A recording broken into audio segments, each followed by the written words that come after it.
everyone, Victoria and Julie here from Gleam Smile Center. Thanks for tuning into our first video. Because it is April and April is Oral Cancer Awareness Month, we've decided to start off our first segment of videos talking about oral cancer screenings. Today's video is going to be specifically on extraoral exams. So that is basically just checking the areas outside of the mouth, feeling around the head and neck area, checking lymph nodes. Also during an extraoral exam, you would feel the glands as well. However, tomorrow we're gonna do a video that's a little bit more in depth about that. So today what we're gonna do is we're gonna do a step-by-step demonstration on an extraoral exam and kind of talk about what you wanna look for, what you wanna feel versus what you don't wanna feel, and how you can do that at home. So now maybe we want to tell them that we will have diagrams posted in the comments section below. So that way there'll be diagrams of the lymphatic system of the head and neck. So you'll be able to follow along and kind of know where you're going when you're trying to feel. Absolutely. Things. All right, so do you want to do the honors? So Perfect. I have already washed my hands. So you want to do this. If you're doing it on somebody else, you want to make sure that you have clean hands.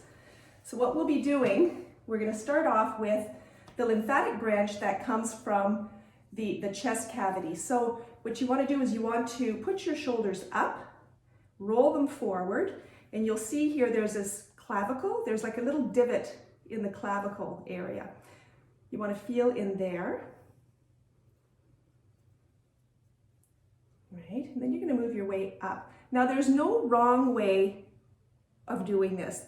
As long as you're feeling and what you're looking for are any kind of lumps or bumps that aren't supposed to be there.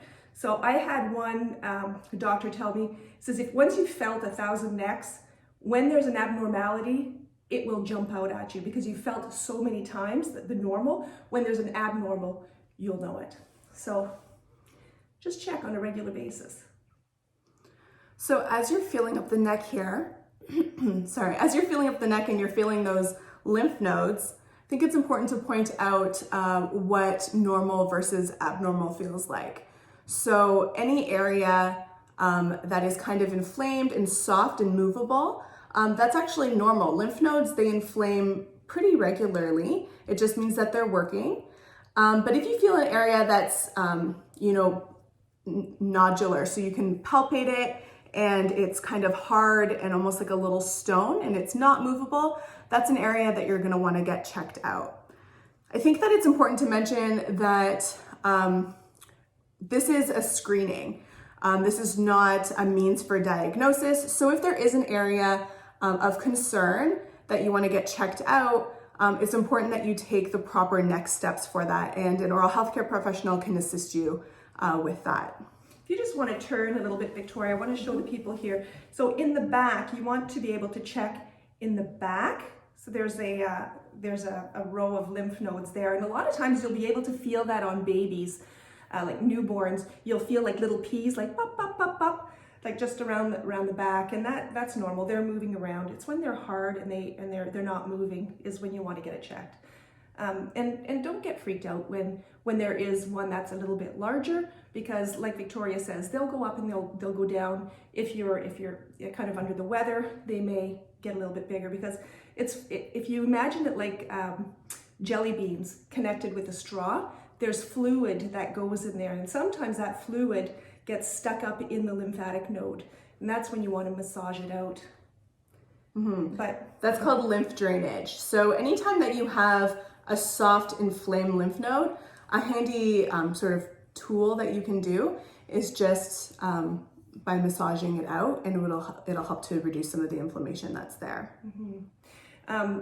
One thing to say as well is that you know how you've got your senses. A lot of times when I'm doing it in my practice, I'll actually close my eyes, and that way I don't talk.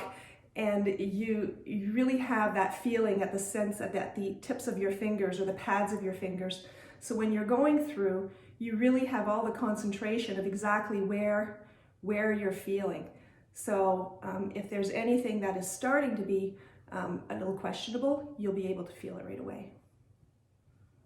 Now, when you do feel something that's questionable and you're concerned, and it's an area that's hard and it's not going away, and then you'll want to check with your doctor, and at that time they may prescribe an ultrasound and from there possibly a biopsy. But that is something for them to check, and that's the only time a diagnosis is made. This part here is simply a screening. So to just go over a little bit here, what we did is we felt the lymphatic branches. So it starts in the kind of hollow area above your clavicle and then up the neck, and then making sure that you're going in behind the ear as well. And the diagrams will show it in the comment section. Exactly. We're also going to put a link to a YouTube video from one of our really good friends, Joanne Jones. She is the expert on oral cancer. She has, it's more in a clinical setting, this YouTube video, you'll see it more in a clinical setting, but she has a lot of great information, and it's worth the look. She's actually doing a segment for every day of this month, specifically about oral cancer. So if that's a topic that you find really interesting and that you want to know more about, I definitely recommend checking that out. As for us, we're going to be doing, I think the next 2 videos are going to be about oral cancer screenings. And then from there, we're just going to kind of branch off into other oral healthcare related topics. We've had some really great ideas from people texting in saying, hey, can you talk about this? Yeah. So we've got some good ideas coming out. Exactly. So thanks so much for all of your suggestions, and we'll be sure to make videos to answer any of those questions that you have. For now, we're going to take off, and we will talk to you tomorrow about glands. Great. Make sure you share.